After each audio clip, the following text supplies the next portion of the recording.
선생님 안녕하십니까? 네, 오늘 말씀을 대비하게 됐네요. 네, 어쨌든 주님께서 말씀해주신 것들이 있어서 함께 교제하고자 합니다. 우선은 오늘 메시지의 제목을 좀 선정해봤습니다. 신약교회에 나타난 코이노니아, 사랑의 수고와 동역에 대한 주제로 말씀을 나누려고 합니다. 그리스도 예수 안에서 우리가 받은 이 참된 믿음이 머릿속의 지식이나 이런 이론에 끝나는 것이 아니라는 사실을 모두가 알고 계실 겁니다. 그런 참된 믿음은 성도를 향한 이 사랑의 수고로 이어지고 그리고 동역으로 이어진다고 성경에서는 분명하게 말씀하고 있습니다. 최근에 그 믿음의 교제, 사랑의 수고, 그리고 동역이라는 이 키워드를 좀 묵상하게 된 계기가 있었습니다. 몇몇 청년 형제와 저 이제 와이프랑 이제 태국에 갔다 오게 되었습니다. 사실 문영광 형제님의 삶을 한번 보고 싶었습니다. 어떻게 사시는지. 네, 정말 그리스도의 모습이 참 보이면서 아름다운 모습을 보게 되었고요. 첫 번째 제가 그 사역지를 보면서 들었던 생각이 뭐였냐면, 첫 번째, 언어는 통하진 않았지만 우린 함께 동역자이다 라는 사실을 알게 되었습니다. 물론 언어는 안 통하죠. 그렇지만 우리가 복음 안에서, 그리스도 예수 안에서 구원을 받고 또 그 복음 안에서 하나 된 존재라는 이 사실이 엄청난 위로를 주었습니다. 두 번째는 무엇이었냐면, 이제 여기 의민 형제와 또 주영 형제가 고생을 좀 많이 했는데, 기숙사 건축 공사 현장에 저희가 잠깐 투입이 됐습니다. 한 38도, 39도의 태양볕에서 저희가 한번 해보자 했습니다.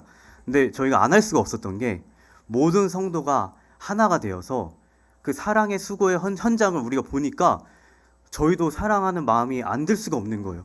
그래서 뭣도 모르고 이제 딱 하는데 갑자기 귀에서 핑 소리 나더라고요. 그래서 이제 의민 형제랑 이제 주영 형제 냅두고, 저는 좀 쉬고 오겠습니다. 그럴 정도로 그 사랑의 현장의 수고를 경험하면서 이 사랑의 수고가 얼마나 아름다운 것인가 라는 생각이 들었습니다. 시편 133편 1절을 한번 읽어드리겠습니다. 보라, 형제가 연합하여 동거함이 어찌 그리 선하고 아름다운지. 우리가 선을 저의 노력으로, 저의 힘으로 우리 선해봅시다 한다고 되는 것이 아니라, 그리스도와 연합된 우리 존재들이, 그리스도의 사랑을 받은 자들이 함께 동거함이 얼마나 선하고 얼마나 아름다운지 이 말씀을 생각나게 하셨습니다. 그래서 오늘 말씀은 세 가지 다양한 신학교회의 모습들을 보려고 합니다. 첫 번째는 골로새 교회와 또 데살로니가 교회를 보면서 그곳에 나타난 믿음의 역사와 또 사랑의 수고에 대한 이 모델을 확인할 예정입니다. 두 번째는 빌레몬서를 통한 정말 믿음의 교제가 무엇인지, 원수를 사랑할 정도로 그 믿음의 교제가 무엇인지 다룰 예정이고요. 세 번째는 이 믿음의 교제가 우리에서만 있는 것이 아니라 세상의 복음의 증거가 되자는 메시지로 보려고 합니다. 네, 첫 번째입니다. 저희가 그 바울의 서신서들을 보다 보면 이 앞부분에 공통적인 특징이 있습니다. 총 9건의 비슷한 내용이 전개가 되는데요. 오늘은 그냥 골로새서 말씀을 보겠습니다. 골로새서 1장 3절을 제가 읽어드리겠습니다. 네, 우리가 너희를 위하여 기도할 때마다 하나님 곧 우리 주 예수 그리스도께 감사하노라 라고 합니다. 바울이 이 편지를 쓸 당시에 어디에 있었을까요? 보통 감옥에 있었습니다. 그리고 성도들과 그리고 많은 교회들은 사방에서 핍박과 환난을 당하고 있었던 중이었을 것입니다. 근데 어떻게 감옥에서 이들을 위하여 기도할 때마다 하나님 곧 우리 주 예수 그리스도 아버지께 감사한다고, 왜 이런 감사를 했을까라는 생각이 듭니다. 이 감사의 의미를 보면 그 안에 은혜라는 단어가 내포되어 있습니다. 바울이 감사했던 이유는 성도들이 그저 내 말을 잘 들어서, 아니면 착하고 훌륭해서 이런 것들이 아니라 오직 하나님의 은혜가 그들 삶에 열매 맺는 삶으로 나타났다는 것입니다. 그리고 그것을 보고 하나님께 감사하며 주님께 영광을 돌렸던 놀라운 시간이었을 것입니다. 그러면 이제 하나님의 은혜가 초대교회 가운데 어떻게 역사했는지 데살로니가 전서 2장 13절을 같이 읽도록 하겠습니다. 네, 데살로니가 전서 2장 13절입니다. 네, 읽겠습니다. 이러므로 우리가 하나님께 끊임없이 감사함은 너희가 우리에게 들은 바 하나님의 말씀을 받을 때에 사람의 말로 받지 아니하고 하나님의 말씀으로 받음이니 진실로 그러하도다. 이 말씀이 또한 너희 믿는 자 가운데서 역사하느니라. 데살로니가 전서의 복음이 어떻게 전해졌는지, 그리고 그들이 어떤 하나님의 말씀을 받았는지는 사도행전 17장을 보시면 나오는데요. 그 내용은 오늘은 좀 생략하고요. 데살로니가 사람들이 말씀을 받았을 때 사람의 말로 받지 않았다고 합니다. 어떻게 받았을까요? 하나님의 말씀으로 받았습니다. 살아있는 그 하나님의 말씀으로 받은 그 자체가, 그 자체 안에서 하나님께서 역사하신 것을 보게 됩니다. 바울이 그러면 첫 번째 감사했던 이유는 그들이 믿음이 있었고 하나님의 은혜가 함께했다는 사실을 보았습니다. 두 번째 감사 이유를 그 골로새서 1장 4절에 보겠습니다. 이는 그리스도 예수 안에 너희의 믿음과 모든 성도에 대한 사랑을 들음이요 라고 합니다. 두 가지가 있죠. 예수 그리스도 안에 있는 너의 믿음과 그리고 예수 그리스도 안에 있는 모든 성도에 대한 사랑. 여기서 모든 성도가 참 이게 마음에 와닿았습니다. 참된 이 믿음은 이 모든 성도를 향한 방향이 나아간다는 것입니다. 여기서 참 저희가 많이 들어본 코이노니아의 의미를 다시 한번 짚어보고 싶습니다. 그리스도 예수를 향해 이 믿음이 지체들을 향한 그 사랑으로 연결되는 상태를 코이노니아라고 합니다. 이것은 바로 우리가 그냥 단순하게 가벼운 티타임을 가지고 사교적 모임을 이야기하는 것이 아닙니다.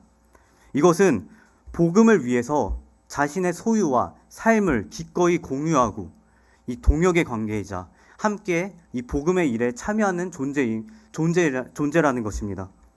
그저 이 교제에는 단순한 말로 내가 응원할게 이 정도의 수준이 아니라 그때 당시 가족을 잃은 이 복음을 위해서 가족을 잃은 순교자들의 이 삶을 정말 지탱해주고 함께해주고 또한 복음을 쫓기고 있는 그 성도들을 자신의 집으로 숨겨주는 이 놀라운 동역의 일들을 했었다는 것입니다. 이것이 사실은 저희 세대에는 좀 다른 세상에 살고 있긴 합니다. 우리는 생명에 위협이 없는 세상에 살고 있죠. 하지만 현실은 다르지만 그 성경에서 말하고 있는 본질은 똑같다고 말씀하고 있는 것입니다. 4절에 나오듯이 주님을 향한 우리의 믿음은 반드시 모든 성도를 향한 그 실제적인 사랑으로 나타나고 있다는 것을 말하고 있습니다.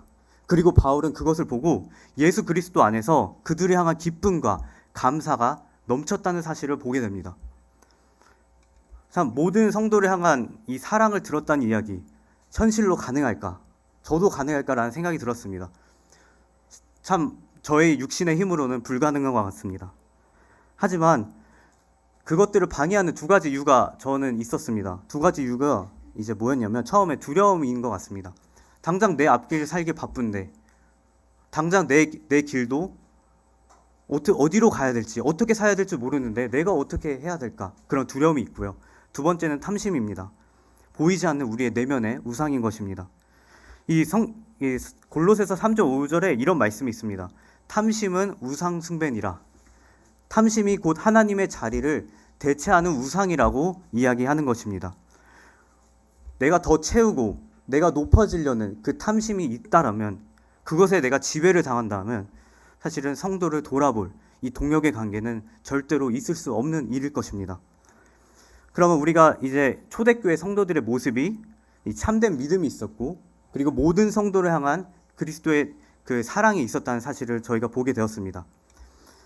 그 두 개의 교회를 보기 원하는데요. 첫 번째 골로새 교회입니다. 그 골로새 교회가 이 사랑의 수고를 끝까지 했던 이유를 말씀해 볼 수 있습니다. 5절입니다. 너희를 위하여 하늘에 쌓아둔 소망으로 말미암이니 곧 너희가 전에 복음의 진리의 말씀을 들은 것이라. 이 모든 것이 그리스도 예수 안에 모든 것이 일어났다는 것입니다. 그들의 결단도 아니었고요. 그들의 의지에 비롯된 것도 아니었습니다. 근데 뭐로 말미암냐? 이 키워드를 보기 원합니다. 뭐죠? 하늘에 쌓아둔 소망으로 말미암다. 이것이 이들이 그리스도를 향한 믿음과 모든 성도의 사랑이 있었다는 이 근원이 되는 것입니다. 이 진리의 말씀을 들었을 때 우리가 요한계시록을 제자반에서 계속 배우고 있지만 장차 누리게 될 그 영광의 기업의 약속되었다는 이 놀라운 사실을 체험하고 있었다는 것입니다. 그저 머리로만 듣는 것이 아니라 정말 영광 가운데 오실 그리스도, 다시 오실 예수 그리스도를 바라보며 기도하는 그 믿음의 역사가 일어났다는 것입니다. 얼마나 놀라운 역사가 일어나는지 참 감사가 되는 것 같습니다. 6절입니다. 골로새서 1장 6절입니다. 이 복음이 너희에게 이름에 너희가 듣고 들었습니다. 그리고 참으로 하나님의 은혜를 깨달은 날부터 너희 중에와 같이 또한 온 천하에도 열매를 맺어 뭐한다고요? 자라난다 라고 하고 있습니다. 언제부터 이들이 변화되었냐? 바로 참으로 들었고 하나님의 은혜를 깨달은 날부터 이 역사가 시작됐다고 말하고 있습니다. 이 하나님의 은혜, 너무 놀라운 은혜가 아니겠습니까? 그리고 이 은혜로 말미암아 그 골로새 교회 지역뿐만 아니라 온 천하에서도 열매를 드러내는 그 성령의 열매가 드러나는 이 역사가 일어나고 있었다는 것입니다. 그리고 7절, 8절을 보시면 에바브로가 이제 보고를 합니다. 그가 누구였냐면 신실한 일꾼이었고요. 성령 안에서 그들의 사랑을 바울에게 알린 자였습니다. 이게 무엇이죠? 성도들이 사랑했었다. 이것들을 객관적, 주관적 이런 걸로 보는 것이 아니라 성령 안에서 하나님께서 말씀해 주신 것입니다. 그리고 그것들이 성령 안에서 그 사랑을 알렸을 때 참 기쁨과 그 놀라움이 있었다는 사실을 보게 됩니다. 그렇다면 두 번째 교회 모델을 한번 보겠습니다. 두 번째 교회는 바로 데살로니가 교회입니다.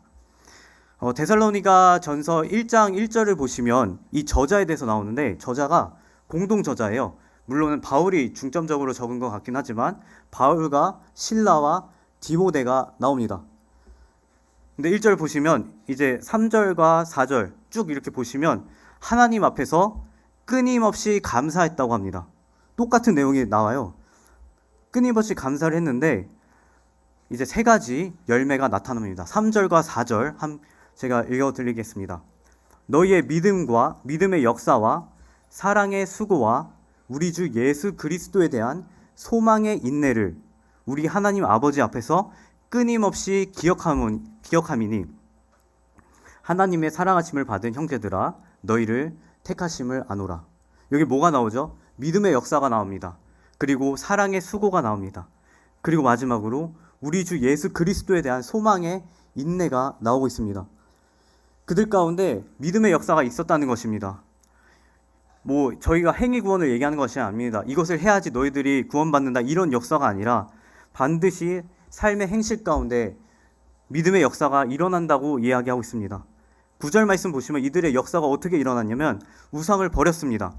그리고 그들이 하나님께로 돌아왔습니다. 어떤 하나님이죠? 살아계시고 참되신 하나님을 섬기는 그 믿음의 역사가 일어났다는 것입니다. 그 지역에는 사실은 데살로니가 그 지역은 굉장히 부유한 도시라고 했습니다. 그리고 우상 숭배가 엄청나게 지배당했던, 거리를 걸으면 그 우상들이 지켜보고 있던 그런 우상 가운데 그 우상을 버리고 하나님을 섬겼던 이 믿음의 역사가 바로 일어났다는 것입니다. 그래서 8절에 보시면 하나님을 향하는 너의 믿음이 소문의 각처에 퍼졌다. 소문이 퍼졌다고 합니다. 그 믿음이 우리는 말할 게 없다. 누가죠? 바울과 디모데 그리고 실라가 아무 말도 할 게 없다는 것입니다. 바로 성령님께서 그들 가운데 친히 거하셨기 때문에 그 우상을 버리게 하시고 그 거룩한 능력이 나타났다. 이 믿음의 역사가 있었음을 보게 됩니다. 그들의 심한 박해와 고난 가운데 드러난 하나님의 놀라운 믿음의 역사, 너무 놀라운 것 같습니다. 두 번째는 그들에게 사랑의 수고가 있었습니다. 사실 사랑에는 희생이 따른다고 합니다. 그리고 최근 이제 결혼하시고 또 애를 낳으신 형제 자매님들의 간증을 들어보면 그 사랑의 깊이가 더욱더 하나님의 사랑의 깊이가 더 알아간다고 합니다. 저는 아직은 모르지만 알아가고 싶습니다. 어쨌든 사랑에는 헌신이 따른다고 합니다. 근데 그 수고가 적당한 노력을 이야기하고 있지 않은 것 같습니다. 우리가 기꺼이 그 형제를 사랑하며 그 자매를 사랑하는 그 기쁨 가운데 있는 그 헌신의 수고를 말하고 있는 것입니다. 말로만 사랑하는 것이 아니었을 것입니다. 극심한 한난 가운데 성령의 기쁨으로 말미암아 지체들과 함께 물질을 나누고 시간을 나누고 함께 그들과 함께 동행했다는 이 놀라운 사실을, 이 사랑의 수고를 기억하시길 바랍니다. 그리고 세 번째가 뭐였죠? 소망의 인내가 있었습니다. 우리 주 예수 그리스도에 대한 인내의 소망이 있었다는 것입니다. 이 인내가 단순히 나의 상황이 바뀌기 원하는 그냥 낙관론적인 그런 미래지향적인 소망이 아니었다는 것입니다. 분명한 것은 다시 오실 주님을 향한 이 소망을 굳게 잡았다는 것입니다. 10절에 그 이유가 나옵니다. 어떻게 나오냐면 죽은 자 가운데서 다시 살리신 그의 아들이 어떻게 하시냐면 하늘로부터 강림하실 것을 너희가 어떻게 기다리는지를 말하니 이는 장래의 노하심에서 우리를 건지시는 예수시니라. 누가 건지신다고요? 예수가 건지신다고 얘기합니다. 저희가 이것을 미래 예언으로 보자면 사실은 7년 대환난을 안내하고 있다고 얘기합니다. 장래의 노하심, 이 땅에 벌어질 이 심판. 그렇지만 우리를 건지시는 예수님께서 이 교회를 이제 하늘로 올려보내는 이 휴거의 약속을 이야기하는 것입니다. 정말 우리를 건지시는 그 은혜, 그리고 그 소망의 인내로 그 박해 가운데 흔들림 없는 믿음의 역사와 사랑의 수고와 정말 인내의 소망이 가능했다고 이야기합니다. 정말 이것은 계속 우리가 사실 오늘 말씀과 오늘 감사 기도와 이 노력을 얘기했던 것처럼 우리의 노력과 우리의 의지로 불가능한 것을 보게 됩니다.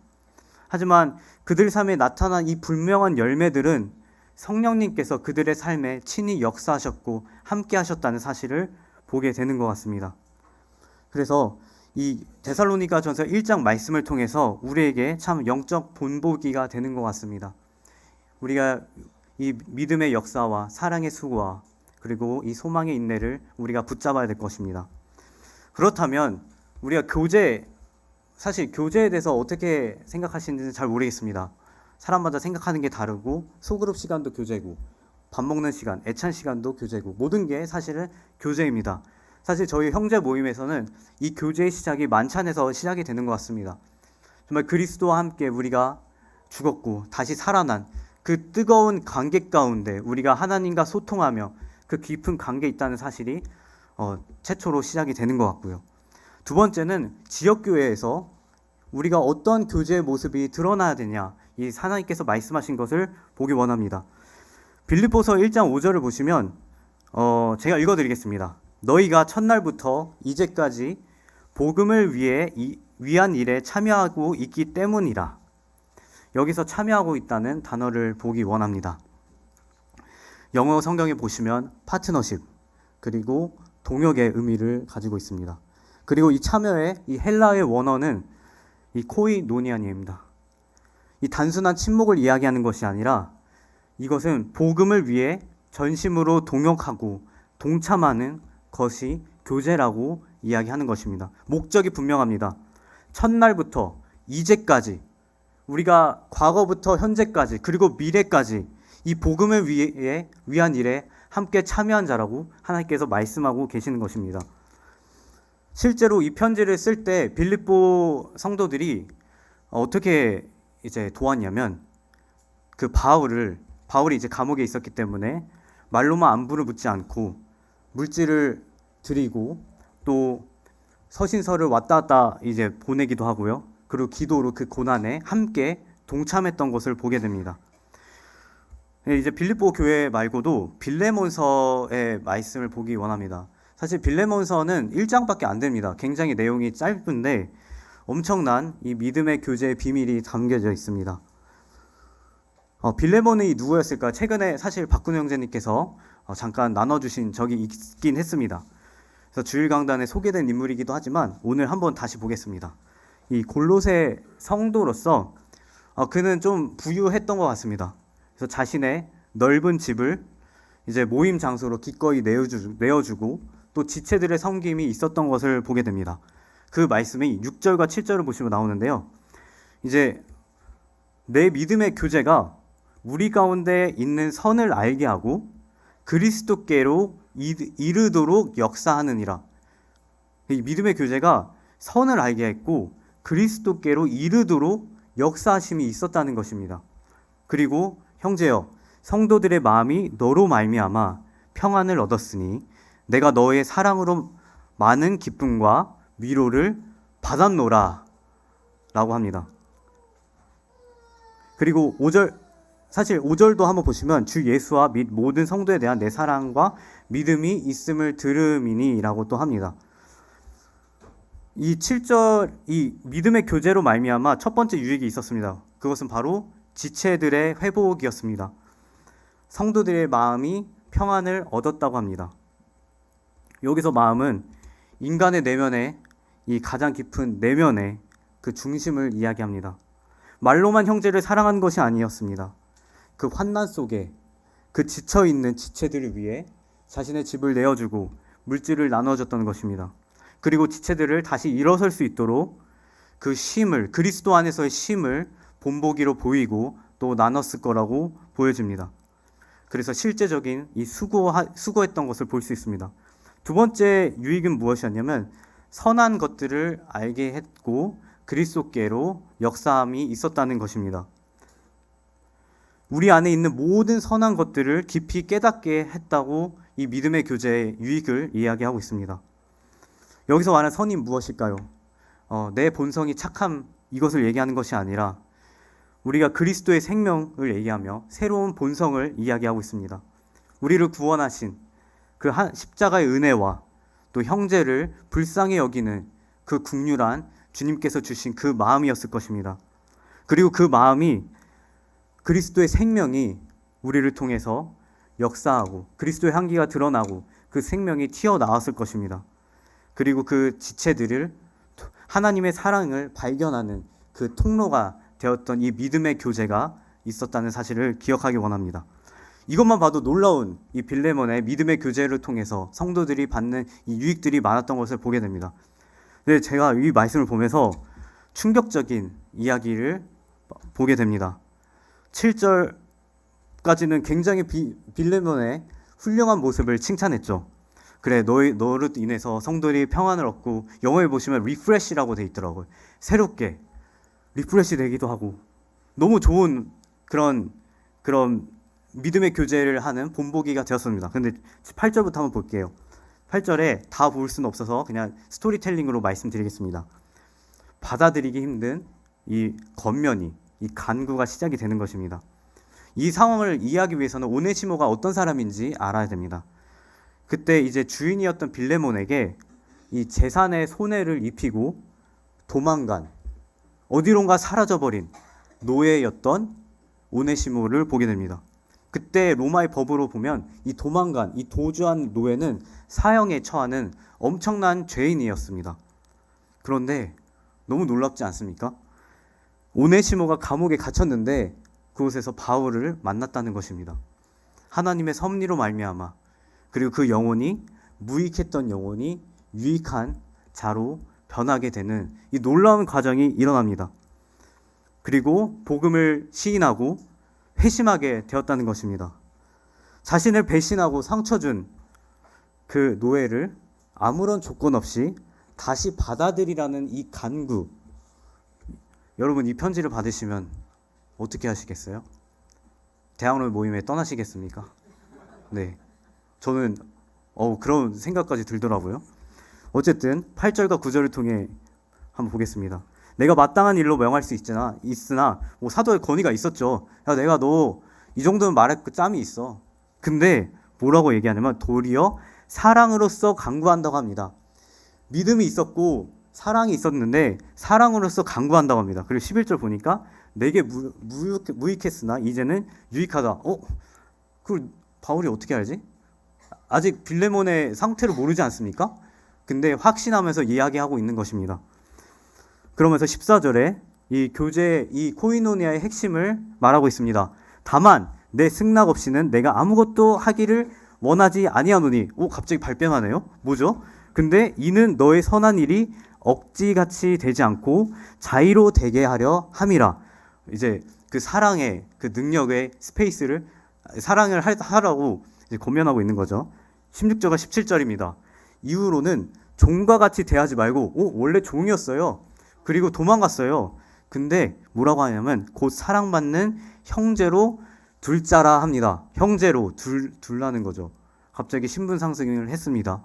그리고 뭐라 하냐면 내가 나를 동역자로 알진대 그를 영접하기를 내게 하듯 해라. 와, 동역자로 삼으라는 이런 황당한 정말 편지를 이 빌레몬이 받았습니다. 그리고 불의한 일을 했거나 빚진 것이 있으면 바울이 내가 갚겠다라고 하고 있습니다. 이 말씀을 보시면서 이것이 사람의 인간적인 사랑으로 참 가능할까 생각이 들어집니다. 너무 충격적인 내용이었습니다. 사실 이 내용으로 어제 밤을 잠을 못 잤습니다. 주님, 이런 사랑이 어떻게 가능할까요? 어떻게 이게 믿음의 교제이죠? 빌레몬은 믿음의 교제를 잘하고 있었잖아요. 잘하고 있었어요. 그런데 그 무익했던 그 종이 유익한 존재로 바뀌고 복음에 합하여 동역자가 되었을 때 이 사랑으로서 역사하는 믿음이 나왔다고 분명히 얘기하고 있습니다. 조금 전 이 교제의 본질이 뭐라고 말씀드렸죠? 복음을 위한 동역과 참여라고 말씀드렸습니다. 이 빌레몬에게는 그 원수를 단순히 용서해 주는 것, 그래 내가 용서해 줄게, 그래 나 하나님의 사람이니까, 그런 종교적인 용서가 아니었다는 것입니다. 그를 주님을 섬기는, 함께 복음의 일에 참여하는 동역자로 받아들이라는 간구였다는 것입니다. 그를 환대하라고 말하고 있습니다. 이 자발적인 이 순종으로 감당하는 것은 저의 육신으로 할 수 없음을 정말 인정하게 됩니다. 할 수 있는 분 계시면 손 들어주세요. 네, 없을 것 같습니다. 네, 그렇다면 이 불가능해 보이는 이 순종이 결국 6절 말씀을 보시면 그리스도께로 이끈다고 합니다. 그저 살려주는, 저 그래서 좀 고민을 해봤습니다. 주여, 이게 무슨 의미일까요? 그저 원수를 처벌하지 않고 살려주는 것만은 어떻게 보면 종교적으로 용서할 수 있을 것 같습니다. 표면적으로. 그래, 용서의 관계야, 우리는. 근데 만약에 그런 용서였다면 영적인 동역이 불가능했을 것입니다. 더 이상 그리스도 안에서 교제가 되지 않았을 것입니다.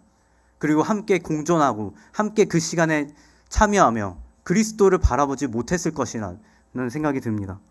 하지만 그 배신자를 동등한 동역자로 영접하고 환영하는 것은 나의 법적인 권리를 주장하지 않는 것이고, 그리고 그 분노를 십자가 앞에 모두 내어드리고 그리스도와 함께 죽고 그리스도가 함께 사는 그 놀라운 사랑으로서 역사하는 믿음이 나왔다는 것입니다. 그리고 만약에 빌레몬이 이제 골로새 교회에 소속이 되어 있었잖아요. 그래서 오네시모가 어떤 죄를 했는지, 어떤 사기를 쳤는지, 어떤 도주를 했는지 사실은 성도들이 다 알고 있었을 것 같습니다. 근데 갑자기 이제 용서를 했는데 그 용서한 그 오네시모를 데리고 함께 우리가 복음에 참여한 동역자이다라고 소개했을 때 그 공동체 안에서의 큰 기쁨이 얼마나 클까라는 생각이 들어집니다. 이 모임 안에는 그리스도의 사랑이 진짜 역사하는구나. 오직 그 마음을 주시고 순종하고 주님의 은혜와 그 영광의 모임이 온전히 주님만 드러낼 것입니다. 성도의 시선은 이 빌레몬의 성품에 거하지 않고 바로 그리스도를 바라보게 할 것입니다. 그리고 그리스도께 이끄는 그 역사가 일어날 것이고, 이것이 믿음의 교제의 본질임을 이야기하고 있습니다. 사실은 빌레몬서 1장밖에 없잖아요. 사실 2장, 3장 있었으면 더 좋았을 것 같습니다. 어떻게 용서했는지 스토리가 없네요. 하지만 어떻게 용서하고 안아주었는지 그 구체적인 결과는 나오지 않습니다. 바울의 간절한 간구로 끝납니다. 그런데 저는 이 빌레몬서를 왜 하나님께서 또 성경에 하나님의 말씀으로 주셨는지 생각해 보게 됐습니다. 그리고 바울이 얘기했던 그 중간 말씀에 나는 확신한다, 너가 승존할 것을 확신한다고 이야기합니다. 그들 가운데 정말 인간의 힘으로 할 수 없는 이 동역과 이 사랑의 관계가 실제적으로 맺어질 것을 보게 됩니다. 각자마다, 모든 사람마다 이 빌레몬의 상황이 올 수도 있습니다. 이 믿음의 교제는 저희가 생각해야 될 것은 나의 만족을 위해 채우기 위한 이 교제장이 아니라 바로 하나님을 바라보고 그리스도께 이끄는 역사가 그 사랑을 통해서 나타남을 보게 됩니다. 그분 안에서 그 사랑 가운데 서로의 짐을 지며 원수를 동역자로 삼는 그 역사, 바로 복음을 위해 이 동역과 참여가 일어난 것입니다. 그래서 빌레몬서를 통해서 이 참된 믿음의 교제에 대해서 저희가 알게 되었습니다. 그렇다면 저희가 이 교회에 함께 모이게 됩니다. 여러분들은 어떻게 대학로 교회에 오셨나요? 사실 저도 이제 사실 지난주 간증을 준비하면서 이 교회 온 지 14년이 됐더라고요. 이제 학생 때 왔는데 이제 강원서 형제님께서 학생부 교사하셨고 참 이곳에 처음 왔을 때 굉장히 사실 힘들었습니다. 왜냐면 전에 있던 교회는 평생 다녔고 친구들도 너무 많았고 그리고 제가 거기서 축구 짱이었거든요. 근데 대학으로 왔는데 오후에 아무도 없는 거예요. 그러니까 애찬하고 갔는데 아무도 없으신 거예요. 그래서 너무 텅 비고 놀 친구도 없고 막 이런 상황이었습니다. 근데 제가 왜 이 얘기를 하냐면 하나님께서 이 지역교회로 또 부르신 이유가 있다는 것을 말씀드립니다. 저는 아무것도 모르고 또 부모님의 순종하는 마음으로 이곳에 왔지만 또 이곳 가운데 복음을 받아들이고 또 구원을 받고 또 하나님께 향한 이 소망과 사명을 받은 것에 대해서 참 감사가 있습니다. 그만큼 이 교회는 우리의 복음의 전초기지라는 것입니다. 그리고 각자 삶을 부르시는 현장 가운데 보내는 이런 베이스 캠프라는 사실을 기억하시길 바랍니다. 그 초대교회 때 교회들이 함께 모여서 무엇을 나누었는지 한번 보기 원합니다. 사도행전 14장 27절입니다. 사도행전 14장 27절 함께 읽어볼까요? 한번 읽어보겠습니다. 시작. 그들이 이르러 교회를 모아 하나님이 함께 행하신 모든 일과 이방인들에게 믿음의 문을 여신 것을 보고하고, 교회들이 함께 모였습니다. 그리고 그들이 두 가지를 했습니다. 보고를 했는데요. 하나님이 함께 행하신 모든 일을 보고했습니다. 그리고 이방인들에게 믿음의 문을 여신 것을 보고했다고 합니다. 이때 말씀의 배경은 어떠냐면 이 바울과 바나바가 바나바가 제 1차 이 전도 여행 중에 루스드라에서 복음을 전하다가 돌에 맞았습니다. 복음을 전하다가 돌에 맞은 거예요. 엄청난 핍박을 받았습니다. 근데 바울이 이제 죽은 줄 알았나 봐요. 그래서 사람들이 이 성 밖에 버릴 정도로, 그 정도로 돌을 맞았습니다. 그 혹독한 고난을 받은 직후에 이들이 안디옥 교회에 모여서 무엇을 했냐면 하나님이 함께 행하신 모든 일과 그 이방인들에게 믿음의 문을 여신 것을 보고했다고 합니다. 너무 아름다운 모습이지 않습니까? 바울이 어떤 것을 자랑했을까요? 내가 돌에 맞아서 아프다. 난 힘들어. 여러분 나 좀 봐. 내 상처를 봐. 물론 그랬을 수도 있어요. 하지만 자신의 상처를 토로하거나 행위를 자랑한 것이 아닙니다. 무엇을 보고했습니까? 하나님께서 행하신 모든 일을 보고했습니다. 그리고 믿음의 문을 여신 것을 보고했다는 것입니다. 참 하나님께서 함께 행하셨다. 이것은 참으로 우리의 세상 속에서 살아가고 있는 현실 속에서 하나님이 나를 친히 이끄시고 그 은혜와 함께 동행하신 사실을 우리가 고백하는 것입니다. 그리고 하나님께서 함께 하심은 사실은 24시간 그리고 모든 순간 하나님께서 동행하신 사실을 저희가 기억해야 됩니다. 두 번째로 믿음의 문을 여셨다는 것입니다. 우리의 힘과 노력으로 그 전도의 힘의 능력, 그 문을 연 것이 아닙니다. 하나님께서 명한 곳에 순종하고 그 부르신 곳에서 합당하게 예수 그리스도를 예배하며 인정했을 때 그 믿음의 문을 열게 하신 그 하나님의 놀라운 역사를 보게 됩니다. 사실은 성령님께서 우리의 동료나 또 관계나 또 가족과 이 마음, 이 여러 군데에 그 닫혀있는 문을 또 여시는 것을 보게 됩니다. 그리고 때로 내가 직장일이 어려울 때, 일이 잘 안 풀릴 때, 나를 의지할 때 하나님을 바라보게 하시고 그 믿음의 문을 여시는 그 놀라운 하나님의 일을 저희가 보고하지 않을 수 있겠습니까? 바로 이 초대교회가 나누었던 이 교제의 내용은 이 두 가지 내용이었다는 것입니다. 저희는 살아 움직이는 교회라고 합니다. 우리가 걸어가고 있는, 우리가 생활하고 있는 그 움직임 가운데 하나님의 일을 정말 보고하고 싶지 않는, 정말 보고하고 싶은 것 같습니다. 그런 일들을 저희가 함께 공유하는 것이 이 모임의 유익이 된다고 말하고 있습니다.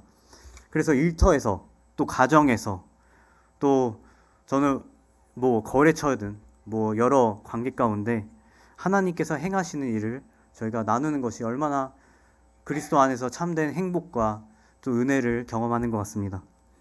만약에 우리가 이 세상 속에서 일어나고 있는 이 지체들의 영적 전투에 관심도 없다면, 관심조차 있지 않다면 우리 교회는 어떻게 되겠습니까?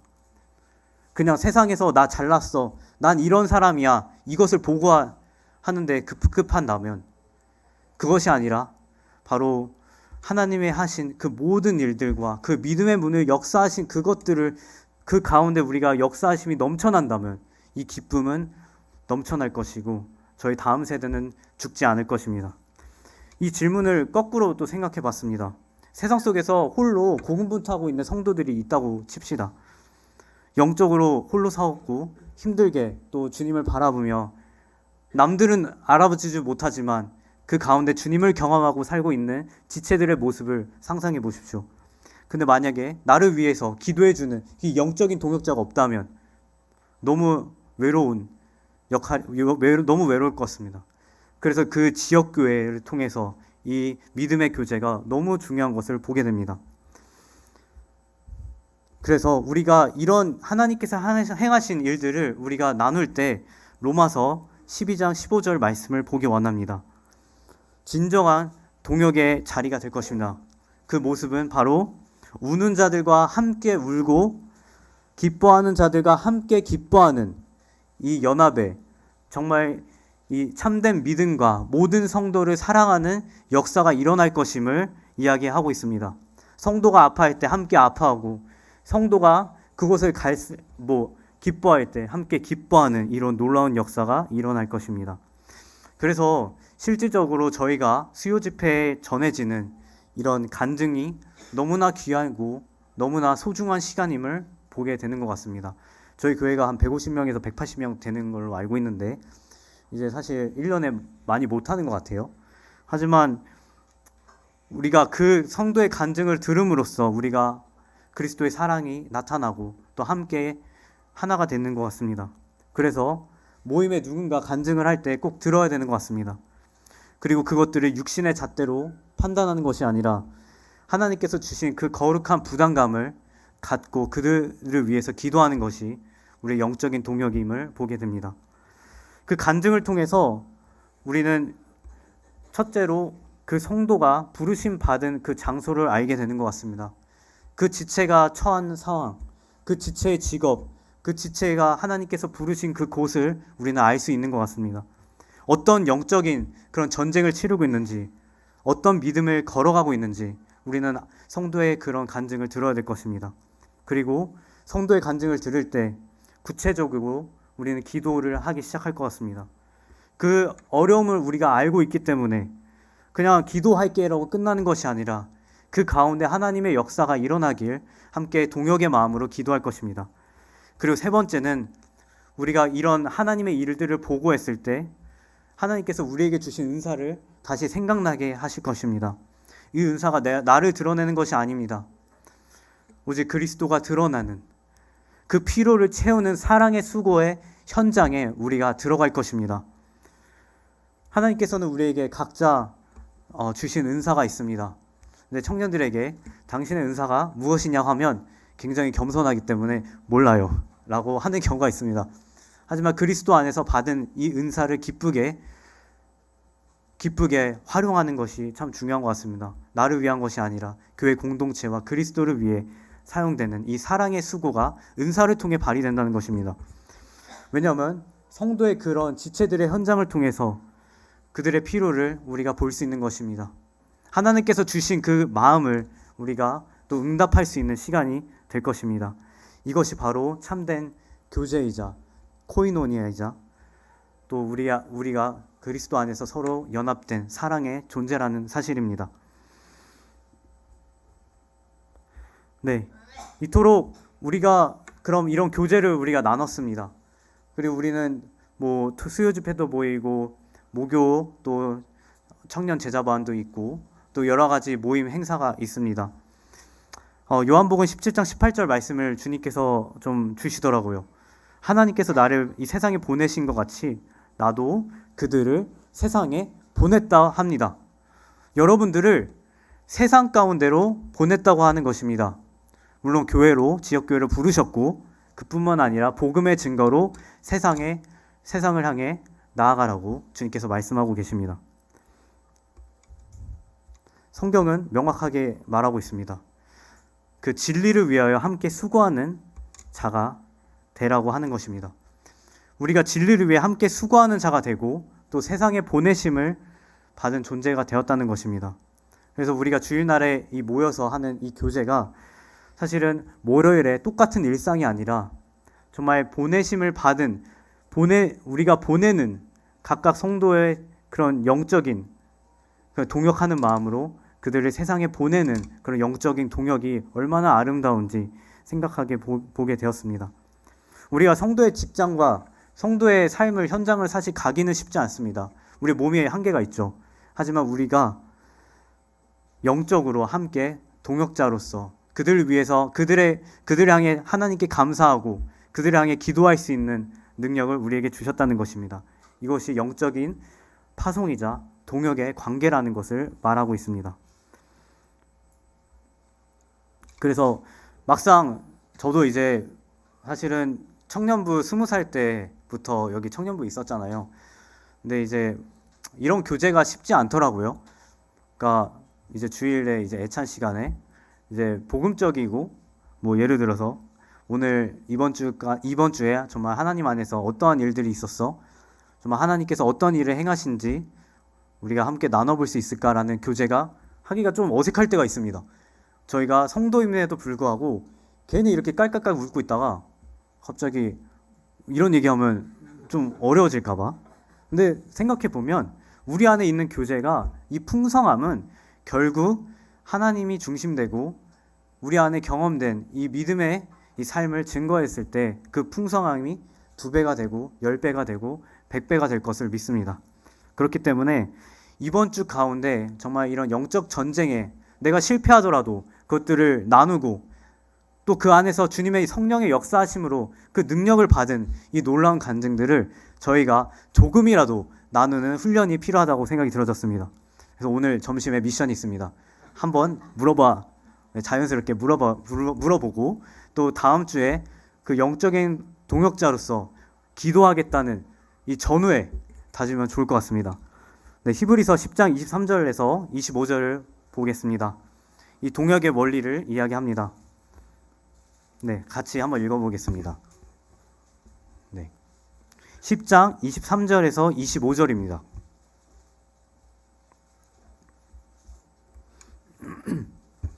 네, 또 약속하신 이는 미쁘시니 우리가 믿는 도리의 소망을 움직이지 말며 굳게 잡고 서로 돌아보라. 사랑과 선행을 격려하며 모이기를 패하는 어떤 사람들의 습관과 같이 하지 말고 오직 권하여 그날이 가까움을 볼수록 더욱 그리하자. 그리스도가 다시 오신다고 합니다. 그 영광스러운 날이 참으로 가까워지고 있습니다. 그 날이 가까워질수록 우리가 어떻게 해야 됩니까? 모이기를 가볍게 여기는 이 시대의 악한 풍조를 우리가 분별해야 될 것입니다. 그리고 우리는 다시 모여야 됩니다. 모여서 무엇을 해야 됩니까? 우리의 내가 편한 교제 이런 것이 아닙니다. 서로를 깊이 돌아보아 이 지체들이 복음의 능력, 복음의 현장에 갈 수 있도록 함께 동역하고 함께 동행하는 것을 이야기합니다. 그리고 기도하며 은사를 통해 서로의 필요를 채워서 우리가 함께 봉사하고 사랑의 수고를 나눈 것임을 이야기하고 있습니다. 정말 주님 오실 날이 가까운 이 마지막 때 이 많이 혼란스럽지 않습니까? 그렇지만 우리는 하늘의 시민권을 가지고 있고 우리가 가진 이 소망은 절대로 흔들리지 않고 절대로 누구든지 흔들 수 없는 그리스도의 사랑이 우리 안에 있다는 사실을 기억하며 우리의 이 믿음의 교제를 통해서 정말 복음의 증거가 전달될 것임을 이야기하고 있습니다. 마지막으로 말씀을 맺으려고 합니다. 오늘 말씀이 참 율법적으로 이렇게 지키라라는 말씀은 절대 아닙니다. 오해하시면 안 됩니다. 그리고 어떻게 믿음의 교제를 잘하는 방법을 정말 이야기하는 것이 아닙니다. 참된 목적은 사실은 우리가 그리스도 안에서 얼마나 구원받고 얼마나 그 사랑을 받은, 그 얼마나 큰 은혜를 받은 자임을 기억하시길 바랍니다. 그 나 같은 죄인 살리신 그리스도가 우리에게 참된 믿음을 허락해 주셨고 그 성령의 역사로 말미암아 그 살아 숨쉬고 있는 이 교제의 현장에 우리가 지금 있다는 것입니다. 그리고 정말 이 복음의 산 증거가 되는 이 믿음의 다음 세대가 더 일어나야 될 것이라고 생각이 듭니다. 이 모임이 든든하게 세워진다는 것은 여러분 열심히 잘 참석하세요. 그것에 극한 것이 아닙니다. 정말 성도가 서로 돌아보고 그리스도의 기쁨이 넘쳐나야 될 것입니다. 그래서 이 세상에 뻗어나는 이 십자가 그 실제 삶이 사실은 우리가 혼자의 힘으로 될 수 없음을 보게 됩니다.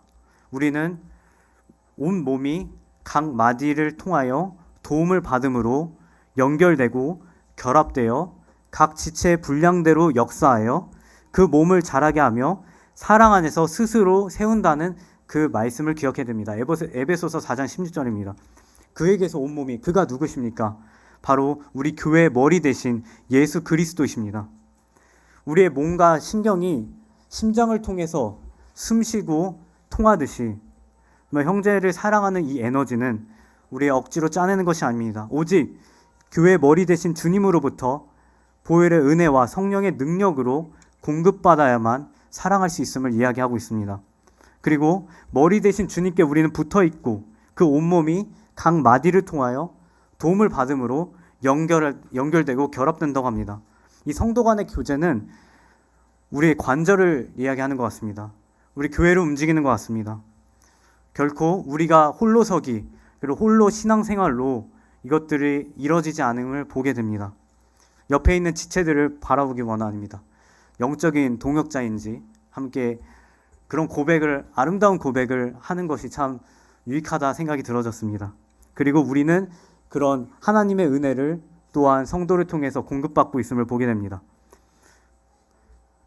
네, 마지막으로 데살로니가 전서 5장 12절과 14절 말씀을 보고 마치도록 하겠습니다. 2분밖에 안 남아서 빠르게 하겠습니다. 네. 형제들아, 우리가 너희에게 구하노니 너희 가운데서 수고하고 주 안에서 너희를 다스리며 권하는 자들을 알고 그들의 역사로 말미암아 사랑 안에서 가장 귀히 여기며 너희끼리 화목하라. 또 형제들아, 너희를 권면하노니 게으른 자들을 권계하며 마음이 약한 자들을 격려하며 힘이 없는 자들을 붙들어주며 모든 사람에게 오래 참으라 라고 말합니다. 이 모임 안에서 진리의 질서를 헌신하며 또 성도를 영적으로 인도하는 이 장로들과 일꾼들을 알아주라고 합니다. 이들의 수고를 우리는 기억해야 됩니다. 그리고 그 질서에 순복할 것을 이야기하고 있습니다. 왜요? 화목하라 얘기하는 것입니다. 이 질서가 깨진 순간부터 저희는 사랑할 수 없음을 보게 됩니다. 하나님께서 세우신 그런 놀라운 이 비밀인 것 같습니다. 그리고 14절부터 너희가 화목하게 된다면 그 안에 있는 연약한 자들의 특징을 얘기합니다. 첫 번째 사람이 뭐죠? 게으른 자들입니다. 이 게으른 자들이 단순히 영적으로 게으른 자들을 이야기할 수 있지만 대열을 이탈하여 모임 안에서 정말 이 영적인 책임과 질서를 회피하는 자들을 이야기합니다. 이것을 게으른 자라고 이야기합니다. 참된 동역자들은 그들을 향해서 방관하지 않을 것입니다. 그들에게 말씀에 경고하고 훈계하며 그 바른 위치로 돌려놓으라고 권고하고 있습니다. 두 번째, 마음이 약해진 자들이 있습니다. 우리가 삶을 살아갈 때 마음이 약해질 때가 참 많은 것 같습니다. 성령 인도하심보다 감정과 두려움이 앞서서 그것을 바라볼 때도 있습니다. 하지만 그런 자들에게 뭐라고 얘기합니까? 정말 날카로운 관계가 아니라 정말 격려와 위로를 하라고 말하고 있습니다. 그리고 세 번째, 힘이 없는 자들입니다. 이들이 누구입니까? 세상의 헛된 유혹에 너무 쉽게 흔들리는 연약한 지체들과 또 새신자들일 수도 있습니다. 초대교회를 보면 이때 당시 정말 이단 사상이 많이 들어왔기 때문에 세상의 문화와 여러 가지 짬뽕된 그런 종교적인 것들이 많이 있었던 것 같습니다. 그래서 음란하고 여러 죄들 가운데 죄에 빠져 사는 많은 힘이 없는 자들이 있었던 것 같습니다. 하지만 우리가 참된 교제라는 것은, 동역의 관계라는 것은, 야, 너 몇 년이나 됐는데 아직 그 정도밖에 안 돼 라고 이런 잣대를 가지고 판단하는 것이 아니라 정말 붙들어 주라고 이야기합니다. 우리에게 서로가 붙들어 준 존재, 이것이 바로 동역의 관계입니다. 이 단어를 헬러어로 좀 의미적으로 풀어보면 그의 얼굴을 맞대고 꼭 끌어안아 지탱하는 것입니다. 허그예요. 하이파이브하고 허그하는 그런 놀라운 그런 그들을 이끌어주는 것입니다. 근데 이것이 바로 정말 그리스도 사랑 안에서 정말 나타난다는 것을 보게 됩니다.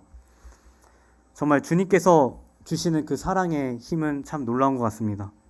이런 치열하고 또 환난과 핍박이 가득했던 이 세상 가운데 정말 사랑하고 그 동역의 관계로 이끌어주신 하나님의 은혜에 감사드립니다. 우리에게 맡겨주신 이런 거룩한 소명들과 사명들이 있습니다. 우리가 각자 부르신 그곳에서 정말 서로가 동역자가 되어서 하나님 부르신 그날까지 서로 돌아보아 사랑과 선행이 가득하고 그리스도를 전하는, 복음에 함께 참여하는 자가 되라고 주님께서 말씀하고 계십니다. 이것이 바로 영적인 동역의 말씀인 것 같습니다. 기도하고 마치겠습니다.